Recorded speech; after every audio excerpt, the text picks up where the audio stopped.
के feature expected हैं। 6 airbag standard, rear camera, tyre pressure monitoring system, speed alert system जैसे features मिल जाएंगे। यहाँ पर आपको डीजल इंजन का तो ऑप्शन मिलेगा ही, लेकिन काफ़ी सारे रूमर्स ये सजेस्ट करते हैं कि एक नया 1.5 पेट्रोल इंजन भी दिया जा सकता है।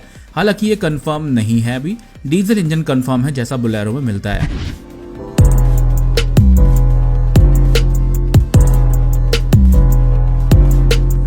ट्वेंटी 2026 में वेन्यू को अपडेट्स मिलने वाले हैं और उसी के साथ ही वेन्यू का एनलाइन वर्जन भी आएगा। यहाँ पर एक काफी हद तक क्रेटा एनलाइन से इंस्पायर्ड डिजाइन के साथ आने वाली है। Sharper grille, bigger air intakes, square wheel arches. देखा जाए तो एनलाइन के जो एलिमेंट है, रेड एलिमेंट, वो ऐड किए जाएंगे फ्रंट साइड और रियर में। एन बैजिंग मिल जाएगी, स्पोर्ट स्टाइलिंग मिल जाएगी। अलॉय व्हील्स नए मिलने वाले हैं। यहाँ पर रेड ब्रेक कैलिपर्स के साथ ये नए अलॉय व्हील्स हैं। डिजाइन काफी अमेजिंग लग रहा है। शार्पर डिजाइन होने वाला है। ब्लैक्ड आउट ए और बी पिलर मिल जाएंगे। ओवरऑल काफी स्पोर्टी लुक्स के साथ साथ retuned suspension, sharper steering, dual tip exhaust मिल जाएगा। अभी यहाँ पर जो आता है वो एडास लेवल 1 आता है और अपग्रेड करने के साथ ही लेवल 2 एडास भी इंट्रोड्यूस किया जा सकता है। Hyundai की तरफ से एक और अपडेट है। Hyundai बिल्कुल ही नई एक गाड़ी को इंट्रोड्यूस करने वाला है। ये क्रॉसओवर होगी। इसका ये टेस्ट म्यूल सामने आया है। यहाँ पर जो बॉडी स्टाइल है इसका एक क्रॉसओवर जैसा होने वाला है और बोनट जो है इसका हैचबैक की तरह है। इस हैचबैक की बात करें तो पॉसिबिलिटी ये है कि i20 से इंस्पायर्ड एक एसयूवी हो सकती है। दूसरी पॉसिबिलिटी ये भी है कि एक ये नई जनरेशन इलेक्ट्रिक क्रॉसओवर हो सकती है i20 से इंस्पायर्ड। Hyundai Bayon भी आती है। ये तीसरी एक पॉसिबिलिटी है जो इंडिया स्पेक वर्जन हो सकता है Hyundai Bayon का, जो काफी हद तक फ्रॉन्क्स को राइवल करेगी मार्केट में, जहां पर सारे एलिमेंट i20 से शेयर किए जाएंगे। 17 इंच के अलॉय व्हील्स मिल सकते हैं यहाँ पर। इंटीरियर आपको सेम टू सेम i20 जैसा मिल जाएगा। इंजन भी वही मिल जाएगा। 2026 के एंड में लॉन्च किया जा सकता है। फ्रॉन्क्स, पंच, मैग्नाइट जैसी गाड़ियों को राइवल करेगी मार्केट में और बजट भी वही 8 से 13 लाख रुपए तक जा सकता है। अगली अपडेट की बात करते हैं तो किया सेल्टॉस बहुत जल्द लॉन्च होने वाली है और अब इसकी नई टेस्टिंग के दौरान पिक्चर्स सामने आ गई हैं। फ्रंट फेशिया काफी अग्रेसिव लग रहा है और इसकी टेस्टिंग काफी समय से चल रही है। इसके बारे में हम पहले भी आपको बता चुके हैं। जो अभी करंट जनरेशन सेल्टॉस है वैसा वाला प्लेटफॉर्म नहीं है, नए प्लेटफॉर्म पर ये बेस्ड होगी। यहाँ पर 2 डिफरेंट फ्रंट डिजाइन स्पॉट किए गए हैं। अलॉय व्हील्स दोनों के चेंज लग रहे हैं। गियर सिलेक्टर स्टीयरिंग के पीछे दिया हुआ है। नया इंटीरियर लेआउट मिल जाएगा। सेल्टॉस ईवी कंफर्म तो नहीं है, हो सकता है कि मार्केट में आ जाए जैसे क्रेटा ईवी आती है। बाकी सेल्टॉस जो है वो कंफर्म है मार्केट के लिए, जहां पर नया फ्रंट फेशिया मतलब बिल्कुल ही चेंज होके मिलने वाली है। हम तो उम्मीद कर रहे थे कि हाइब्रिड भी लॉन्च किया जाए इसका, लेकिन हाइब्रिड की पॉसिबिलिटीज थोड़ी कम लग रही है। देखते हैं हाइब्रिड कब तक इंट्रोड्यूस करते हैं। कारेंस क्लेविस को तो लॉन्च कर ही दिया गया है और प्राइसेस काफी अग्रेसिव रखे गए हैं।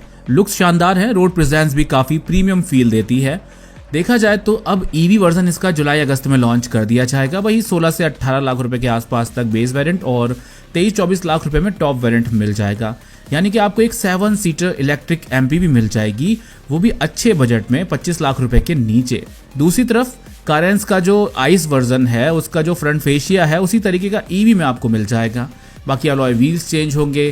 क्रेटा वाले बैटरी ऑप्शन देखने को मिल सकते हैं क्रेटा ईवी में जो आते हैं और सिमिलर रेंज मिल जाएगी 390 किलोमीटर स्टार्टिंग के यानी 42 किलोवाट आवर के बैटरी पैक के लिए और 473 किलोमीटर 51.4 किलोवाट आवर के बैटरी पैक के लिए। आगे बढ़ते हैं, बात करते हैं अगली अपडेट की। कंफर्म हो गया है रेनो अपनी डस्टर और बिगस्टर को इंडिया में लॉन्च करेगा और इनके हाइब्रिड वर्जन भी लाए जाएंगे। Renault Duster strong hybrid, Renault Bigster strong hybrid India में कंफर्म हो गए हैं। अगले साल 2026 में स्टार्टिंग में ही अनवील कर दिया जाएगा और मिड में इसको लॉन्च किया जाएगा। पेट्रोल वेरिएंट के बाद हाइब्रिड वेरिएंट को इंट्रोड्यूस किया जाएगा। इनका लॉन्च 2026 के स्टार्टिंग में एक्सपेक्टेड है और इस साल अक्टूबर-नवंबर के आसपास इनको अनवील किया जा सकता है। भारत में CMF-B प्लेटफॉर्म पर बेस्ड है जो पेट्रोल, हाइब्रिड, CNG और EV सभी को सपोर्ट करता है ये वाला प्लेटफॉर्म। रेनो को जल्द से जल्द इंडिया में लॉन्च करने की तैयारी कर लेनी चाहिए। इस टाइम पर काफी ज्यादा डिमांड है इन गाड़ियों की मिड साइज एसयूवी सेगमेंट में। एक और बड़ी अपडेट यह है कि मारुति सुजुकी की तरफ से 2 गाड़ियों का भारत एनकैप में क्रैश टेस्ट किया गया, जहां पर डिजायर को 5 आउट ऑफ 5 स्टार की सेफ्टी रेटिंग्स मिली है इस क्रैश टेस्ट में। वहीं बलेनो का भी क्रैश टेस्ट किया गया, जहां पर बलेनो को 4 स्टार की सेफ्टी रेटिंग्स मिली हैं। डुअल एयरबैग वाले वेरिएंट को भी टेस्ट किया गया और 6 एयरबैग्स वाले वेरिएंट को भी टेस्ट किया गया। दोनों ने ही 4 स्टार की सेफ्टी रेटिंग्स हासिल की हैं। 6 एयरबैग्स वाला जो वेरिएंट है उसने स्कोर थोड़ा बेहतर किया है लेकिन उसको रेटिंग 4 स्टार ही मिली है। अगली अपडेट की बात करते हैं तो नई किया सीरोस की स्पाई शॉट सामने आए हैं और हो सकता है ये इसका कोई इलेक्ट्रिक वर्जन हो या फिर सेल्टॉस सोनेट की तरह कोई एक्स लाइन जो कि परफॉर्मेंस ओरिएंटेड वर्जन होता है। हो सकता है सीरोस में कुछ अपडेट देके ये इसका एक प्रीमियम वर्जन लॉन्च करने वाले हों, क्योंकि सीरोस ईवी भी आ सकती है और सीरोस एक्स लाइन भी एक्सपेक्टेड है मार्केट में। 5 स्टार भारत एनकैप रेटिंग इसको मिल चुकी है, दिखने में अच्छी लगती है, लोग काफी पसंद कर रहे हैं और प्राइजेस भी काफी अफोर्डेबल है, यानी बजट फ्रेंडली एक गाड़ी है और 2026 में इसके ईवी आने के ज्यादा चांसेस हैं। अगली अपडेट की बात करते हैं तो टाटा मोटर्स की तरफ से आ रही है एक बहुत बड़ी अपडेट।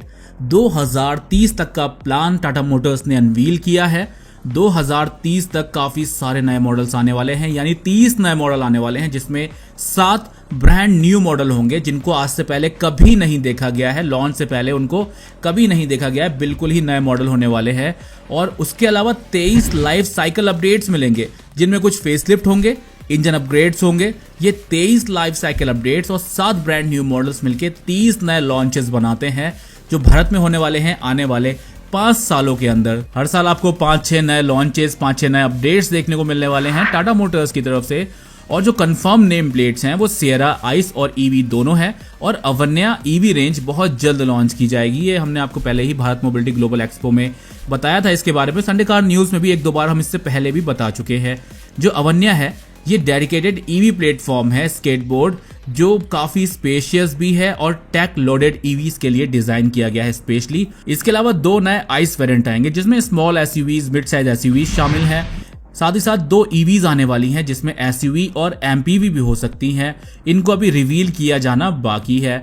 सबसे बड़ा फोकस है कि 7 नई नेम प्लेट अनवील होने वाली हैं, जिसमें 2 आइस वेरिएंट और 2 ईवीज होने वाले हैं। इनको अनवील किया जाना अभी बाकी है। टाटा मोटर्स 2030 तक की तैयारी कर चुका है। करंट मॉडल्स जितने भी हैं सभी अमेजिंग प्रेजेंस दे रहे हैं। टियागो और टिगोर का फ्रंट फेशिया मॉडर्न अपडेट होना बाकी है, बाकी अल्ट्रॉस को अपडेट मिल चुके हैं। नेक्सॉन, कर्व, हैरियर, सफारी, इन सभी को अपडेट्स मिल चुके हैं। अगली अपडेट की बात करते हैं तो एक बहुत बड़ी अपडेट है। 6,14,000 रुपए तक का प्राइस ड्रॉप देखने को मिला MG ZS EV में।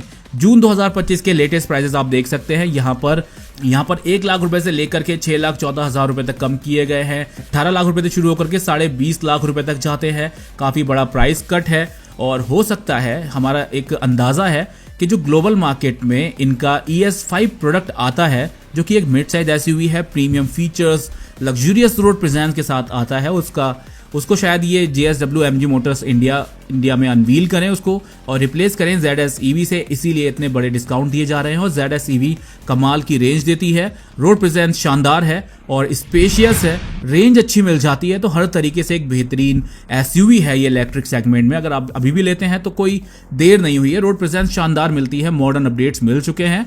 अगली अपडेट की बात करते हैं तो ये भी MG मोटर्स की तरफ से है। JSW MG मोटर इंडिया में सैबस्टर को लॉन्च करने वाला है, जिसका अभी सिर्फ एक्सपेक्टेड प्राइस सामने आए हैं, जिसके बारे में हम आपको बता चुके थे कि इसमें सीजर डोर्स मिल जाएंगे, 10.25 इंच का ट्रिपल स्क्रीन सेटअप मिल जाएगा, 360 डिग्री पार्किंग कैमरा इसके अंदर मिल जाएगा। ये BMW Z4 जैसे गाड़ियों को राइवल करेगी। BMW Z4 की प्राइस लगभग 92 लाख रुपए के आसपास है, लेकिन सैबस्टर जो है वो EV में परफॉर्मेंस भी प्रोवाइड करती है, ऑल व्हील ड्राइव सेटअप मिल जाता है, वो भी काफी कम प्राइस पर।